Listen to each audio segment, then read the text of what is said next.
안녕하십니까, 2탄입니다. 비가 조금씩 보슬보슬 오네요. 서산 지나고 있습니다.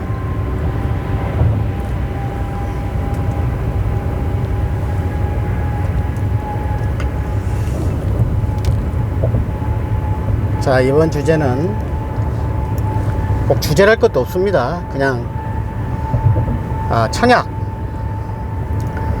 엊그제 제가 경제신문을 보고 느낀 겁니다. 청약 필요 없다. 결론적으로 이야기하면 청약을 당첨될 수 있도록 요건을 만드는 게 어제 한국경제신문에 엊그제죠. 16년 동안 무주택자로 있어야 당첨되는 게 아니고 그 요건이 될 수 있다고 합니다. 여러분, 어떤 분들은 저한테 청약에 대해서 질문한 사람이 꽤 됩니다. 제가 청약에 대해서 알까요, 모를까요? 전혀 모릅니다. 알 필요도 없고. 여러분, 부동산은요, 부동산을 자기가 마스터 했다거나 많이 알고 있다고 생각한다고 말하는 사람들은 그거는 거짓말이에요. 끝없죠. 부동산은 제가 죽을 때까지도 다 마스터를 못하는 게 부동산입니다. 청약, 특히 우리나라 같은 환경에서는 청약은 의미가 없어요. 그런데 이거를 모르고, 자, 생각해 봅시다. 지금 최근에 와서 지금도 집값은 오르고 있죠. 문재인 정부 들어서 3, 4년 동안 정말 어처구니 없는 발표를 했죠. 그 경제정책실장인지 이호승인지 이런 인간이 그런 얘기 했잖아요. 정부 들어와서 집값 상승이 5.4%가 됐다고 얘기했습니다. 여러분, 실제 여러분들이 체험하는 건 5.4% 올랐습니까? 점 하나 빼도 54%만 오른 거예요? 훨씬 더 올랐어요. 단언컨 때 2배 이상 올랐습니다. 그런데 5.4%라 그래. 그러니까 여러분들, 그 유명한 말입니다. 제가 또 엊그제 제가 그렇게 설명을 해주는 게 있어요. 정부 정책에서는 거스를 수는 없다. 그러나 정부 정책을 믿어서는 안 된다. 이렇게 거짓말을 하니까 집값 상승이 5.4%가 맞는 겁니까? 이거 지금 청약에 대해서 설명하려고 하는 거예요. 자, 16년 동안 청약을 하려고 무주택자로 남았는데 16년 동안에 집값이 2배만 올랐겠느냐는 얘기예요. 또한 그 청약을 하려 그러면은, 잘 들으세요, 16년 동안 무주택자로 남아 있어야 돼요. 전세 난민으로 살아야 되는 겁니다. 계속 남의 집을 돌아다녀야 돼요. 여러분, 부자가 더욱 부자 되고 가난한 사람이 더욱 가난한 거는 그냥 여러분들 쉽게 설명할게요. 자, 부자가 있어요. 그럼 그 사람들은 이자를 받죠. 10억 있다 그러면. 그래, 안 그래요?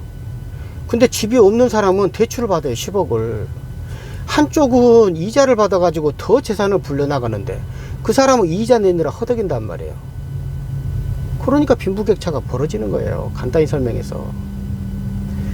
그러니 16년 동안 무주택자로 딱 아까 제가 임대주택 사는 사람하고 똑같아요. 니들 말이야, 정부가 그러죠. 죽을 때까지 공공임대주택을 만큼 늘린다 그 말이에요. 그럼 계속해서 무주택자로 살으라는 얘기잖아요. 그렇게 공공임대주택을 하려고 그러면은 부모가 만약에 재산을 아주 쉬운 오피스텔 하나를 1억짜리를 물려단다해도 못 받는 거 아니에요. 오피스텔 하나를 자기 소유로 하는 순간 임대 조건이 끝나니까 그 집에서 쫓겨나야 되니까 계속 노숙자로 남게 만든다는 거예요. 청약도 마찬가지예요.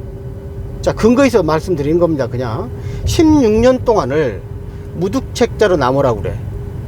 그럼 16년 동안 집값이 우리나라 현상에서 2배만 오릅니까? 자, 제가 제가 대모왕이잖아요. 2017년도에 제가 한 가지 사례만 들게요. 서울에 있는 요지입니다.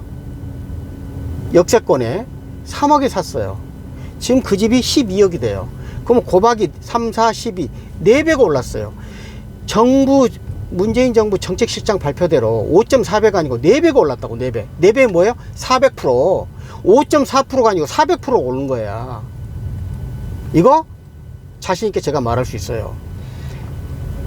그러니까 16년 동안을, 그것도 3, 4년 동안에 4배가 올랐는데 16년 동안에 이미 그거를 청약을 하려고 기다리고 있으면은 그 사람은 벼락 거지가 되는 거야. 여러분들 요즘에 유행하는 말로요.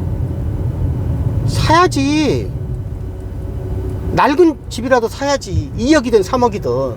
그리고 그거를 이미 청약이 돼서 개념을 떠나버리라는 거예요. 그러면 그걸 사고 또 옮겨가고 또 옮겨가고, 그리고 그걸 16년 동안 해봐요.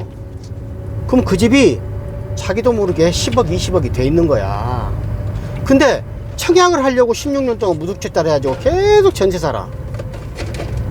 또 한 가지 말씀드릴게요. 제가 여러분 가슴에 와닿는 걸로 좀 더 편하게. 아신 분들은 아실 거예요. 제가 만약에 언론에서 지금 나와 있는 대로 유명해지고자 했었으면 10년 전에 훨씬 더 유명해졌어요. 그런데 그 사람들은 주둥이로만 먹고 사는 거예요. 실전 경험이 없잖아요. 왜 가난한 사람 더 가난해진 건 줄 아세요? 16년 동안 전세 살면요 2년마다 옮겨 다녀야 되죠. 지금 계약갱신 청구권 해봐야 4년마다 옮겨 다니죠. 중개수수료 지금 비싸다고 난리인데 중개수수료 2년마다 줘야 되죠.